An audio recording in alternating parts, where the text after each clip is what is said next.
ኢትዮጵያን ወክላ በአውሮፓውያኑ 2026 ሚስ ወርልድ የቁንጅና ውድድር ላይ የምትሳተፈው ሩት ይርጋለም ታላቅ እህት የሆነችው ቅዱሳን ይርጋለም ታግታ ሕይወቷ ማለፉን ተከትሎ የሩት የቅርብ ጓደኛን ጨምሮ 10 ተጠርጣሪዎች በቁጥጥር ስር መዋላቸውን የአዲስ አበባ ፖሊስ አስታወቀ።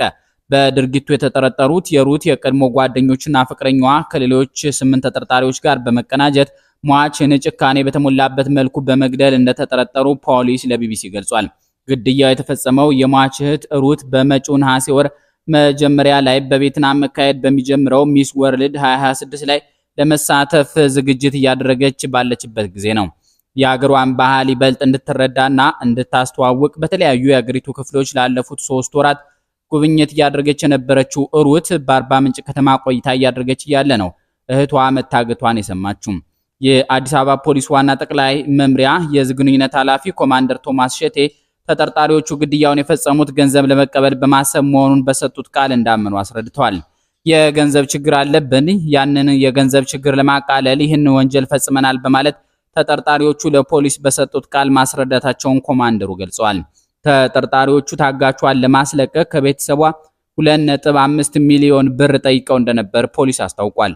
ገንዘቡን ለመቀበል የተለያዩ ድርድሮችን ሲያደርጉና ገንዘቡን የሚቀበሉላቸውን ሰዎች ሲልኩ እንደነበርም ተገልጿል። እድሜዋ 30 የነበረው ሟች ቅዱሳን ይርጋለም የልብስ ዲዛይነር ስትሆን በተጓዳኝም የተለያዩ የጌጣጌጥ ስራዎችን ትሸጥ ነበር። ተጠርጣሪዎቹ ድርጊቱን ስለመፈጸማቸው በሰጡት ቃል እንዳመኑ የተናገሩት ኮማንደር ቶማስ ወንጀሉን በየትኛው ቦታና በምን አይነት መንገድ እንደፈጸሙት እማኞች ባሉበት ቦታው ድረስ መርተው በመውሰድ ማሳየታቸውን አስረድተዋል።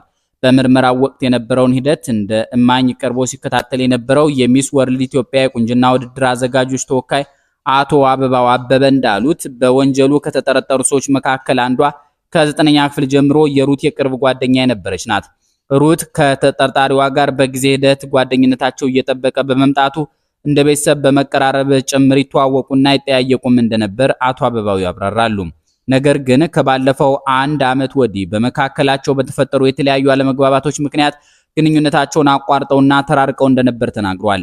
አቶ አበባው እንደሚያብራሩት አርብ ሐምሌ 10 ቀን 2018 ዓ.ም የሩት የቀድሞ ጓደኛ ማንነቷን ደብቃና በሌላ ሰው ስም በመጠቀም ለቅዱሳን ደውላለች።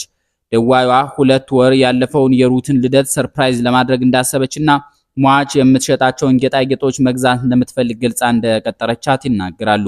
ቅዱሳንም ጉዳዩን በማመን አርብ ረፋድ አካባቢ ሜክሲኮ በሚገኝ ጭማቂ ቤት የተገኘች ሲሆን በቦታው ስትደርስ ግን የቀጠራት ሰው በሌላ ስም የደወለችው የእህቷ የቀድሞ ጓደኛ መሆኗን መመልከቷን አስረድተዋል።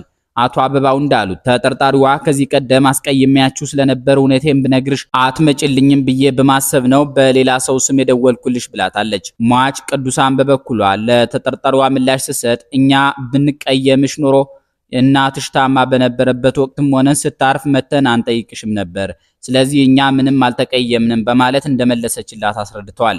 በመቀጠልም ተጠርጣሪዋ አዲስ ቤት ተከራይቻለሁ፣ ስለዚህ መተሽ ቤቴን ብታይልኝ ደስ ይለኛል ስትል ቅዱሳን እንደጠየቀቻትና አክላም አሁን ላይ ህይወቴ በጥሩ ሁኔታ ተሻሽሎልኛል፣ በዚያ ላይ ላንቺም የምትሰሪያቸውን ስራዎች ይዤ ስለመጣሁ እዚያው ቤቴ ሆነን እናወራለን በማለት ኮየፈጭ አካባቢ ወደ ተከራየችው ኮንዶሚኒየም ቤቷ እንደወሰደቻት ተነግሯል።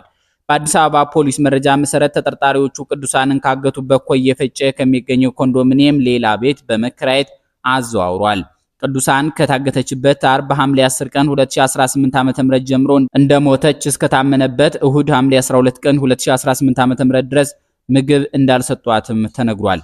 ተጠርጣሪዎቹ ቅዱሳን ላይ ግድያ ከፈጸሙባት በኋላ ለቤተሰቦቿ ደውለው ገንዘብ መጠየቃቸውን የምርመራ ሂደቱ ማሳየቱን ኮማንደር ቶማስ ገልጿል። ጉዳዩን በቅርበት እየተከታተሉ የሚገኙት አቶ አበባው እንዳሉት ግድያው እሁድ ዕለት የተፈጸመ ሲሆን አጋቾቹ ግን ሰኞ ዕለት እሷን በህይወት ለማስለቀቅ በሚል ከቤተሰቧ ገንዘብ መጠየቃቸውን ቀጥለው ነበር። የሩት የቅድሞ ጓደኛና ፍቅረኛዋ ቅዱሳንን በግፍ ለመግደል የወሰኑበት ዋና ምክንያት ካየችሽ ስለምታውቅሽ ልታስይዘን ትችላለች ብለው በመስጋት እንደሆነ ያስረዳሉ። የግድያ ሁኔታውን አስመልክቶ የአዲስ አበባ ፖሊስ የሕዝብ ግንኙነት ኃላፊ ኮማንደር ቶማስ ሲያስረዱ አሁን ላይ ለሚዲያና ለህዝብ ለመናገር የማይመች አንዳንድ ከባድ ነገሮች አሉ በማለት ዝርዝር ከመግለጽ ተቆጥቧል።